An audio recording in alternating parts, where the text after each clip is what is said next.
Lance video diary, the time is 5:30 in the morning. As you can see, the sun is just beginning to creep up over the mountains on the mainland now. We're in an olive grove on top of one of the mountains on Eggener. We're about 350 metres up and we get a great view across the bay.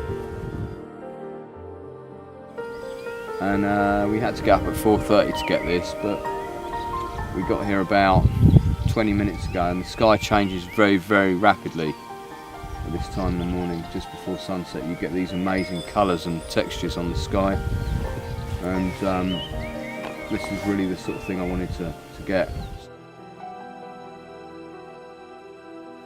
And we're going to have to come back here again next week with the actors, do the shot again. So we are going to have to get up at 4:30 in the morning a couple more times.